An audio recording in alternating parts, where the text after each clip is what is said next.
Hai, perkenalkan di sini aku Sigit Prasetyo dan aku ingin mereview sebuah jurnal yang berjudul Keanekaragaman Jenis Semut pada Tingkat Perkembangan Lahan yang Berbeda Melalui Pendekatan Fase Agroforestry. Jurnal ini menurutku cukup menarik ya, cukup unik lebih tepatnya karena di jurnal ini membahas tentang semut yang dalam kehidupan sehari-hari oleh kita semut ini sering diabaikan karena ukurannya kecil dan mungkin susah untuk diamati dengan mata secara langsung. Tapi di jurnal ini akan dicoba dikulik oleh para peneliti sehingga aku sendiri penasaran mengenai metode dan hasilnya nanti. Selanjutnya mungkin mengenai perkenalan dari jurnal yang akan aku review. Untuk judulnya seperti yang sudah aku sebutin di awal tadi. Sedangkan untuk penulisnya, yang pertama ada Pak Ananto Triyogo, yang kedua ada Pak Budiadi, yang ketiga ada Bu Widya Stuti, ada Pak Suwito Setiobudi, dan terakhir ada Mbak Sally Faranita.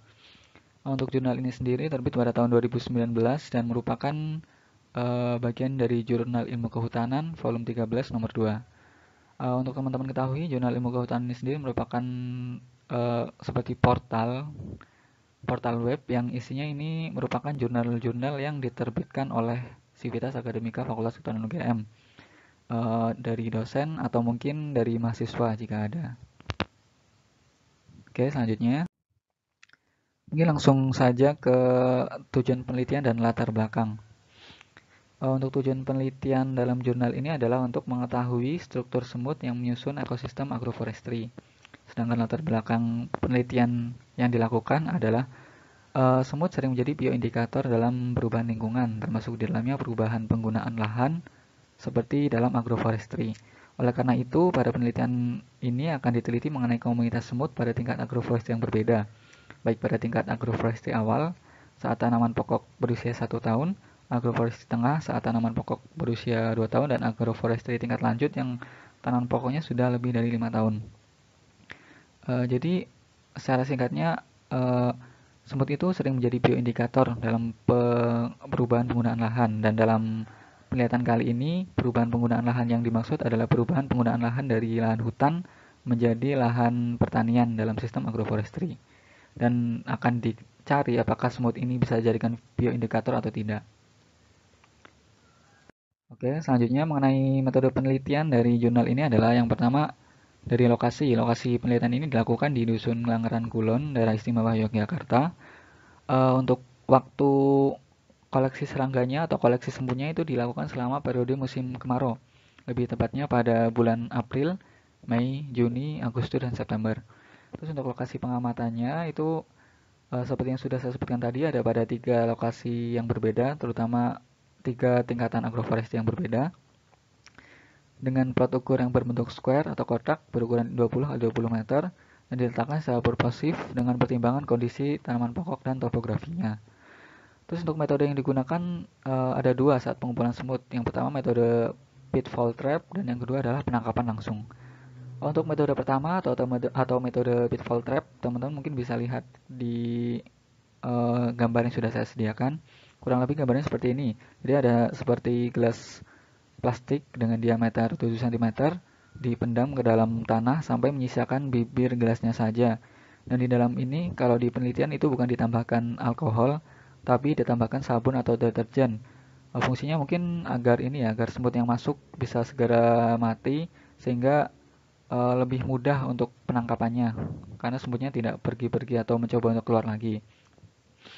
Kemudian untuk jumlah dari pitfall trap ini, gelasnya ini ada 9 buah di tiap plotnya dan diletakkan mengikuti pola grid. Jadi mungkin seperti 3x3 dan dipanen itu setelah 2 kali 24 jam atau 2 hari 2 malam. Kemudian untuk cara kedua itu langsung penangkapan. Untuk cara kedua, pengumpulan semutnya itu bisa dilakukan secara penangkapan langsung dengan mencari dan menangkap sebanyak-banyaknya. Oke, lanjut. Untuk analisis data pada jurnal ini, kelimpahan semut yang ada dianalisis dengan bantuan program Microsoft Excel. Kemudian dianalisis lagi menggunakan ANOVA untuk mengetahui pengaruh agroforestry terhadap kelimpahan jenis semut yang ada. Dan dilakukan juga analisis PCA atau Principal Component Analysis untuk mengetahui kecenderungan pengelompokan jenis-jenis semut yang ditemui berdasarkan perkembangan agroforestry yang ada. Untuk alat yang dipakai atau software yang dipakai untuk bantuan ada SPSS 16 dan ada Primer 17. Selanjutnya berlanjut ke hasil dan pengamatan dari jurnal ini. Eh, setelah di setelah sudah sampai pada waktunya, diperoleh total 1064 individu semut yang terdiri atas famili Formicidae dan terdiri atas 3 subfamili dan 7 jenis. Subfamilinya itu ada Panerinae, ada Formicinae, dan ada Myrmicinae. Dan untuk jenisnya itu ada Odontoponera, ada Odontomachus, ada Anaplopelis, dan ada Pleidologeton, ada Camponotus, ada Polynesis, dan ada Crematogaster. Di sini aku menyediakan ada beberapa contoh fotonya. Ini ada contoh dari Odontoponera dan ada Crematogaster. Karakter dari masing-masing perkembangan AF tersebut berdampak pada jenis penyusunan komunitas semut di dalamnya. Dalam penelitian, sebagai contoh, untuk jenis semut Plaidogeleton itu memiliki preferensi untuk hidup pada habitat yang lembab dan pengamatan kondisi lingkungan agroforestry awal menunjukkan kelembapan yang tinggi. Jadi untuk jenis semut Plaidogeleton ini uh, banyak ditemukan di agroforestry tingkat awal karena kelembapannya. Dan alasannya adalah karena kondisi tanah yang lembab itu mendukung ketersediaan pakan dari jenis semut ini. Oleh karena itu, semut yang ini biasa ditemukan di agroforestry awal. Pakannya yaitu cacing dan serangga kecil di tanah. Oke, selanjutnya mengenai hasil dan pengamatan. Uh, di sini ada 3 grafik, 3 diagram yang ini adalah gambaran dari hasil pengamatan secara total. Yang pertama ada grafik mengenai jumlah total individu semut yang dihubungkan dengan bulan pengamatannya. Yang kedua ada grafik mengenai jumlah total individu semut yang dihubungkan dengan fase perkembangan agroforestry. Dan yang ketiga ini grafik mengenai presentasi dari mungkin hasil dua ini dikaitkan dengan jumlah pengamatannya. Yang pertama, kita mencoba membaca grafik yang pertama mengenai jumlah total individu dengan bulan pengamatan. Di sini terlihat bahwa pada bulan April, jumlah individu yang paling banyak itu ada dari jenis Odontoponera. Terus pada bulan selanjutnya, jumlah terbanyaknya itu ada pada jenis Plaidogeleton dan sebagainya sampai selesai. Ini tandanya di ini ya, dibedakan dan udah dikasih keterangan di legendanya. Terus untuk grafik yang kedua, hubungan antara jumlah total individu semut dengan fase perkembangan agroforestry.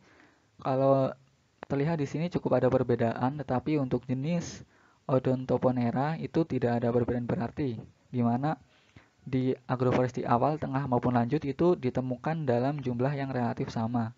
Berbeda dengan jenis semut Plaidogeleton yang di agroforestry awal itu ditemukan banyak karena tadi ketersediaan pangan dan menurun sampai terakhir. Dan untuk grafik ini merupakan lebih ke gabungan keduanya, hanya disediakan dalam bentuk persentase atau persen.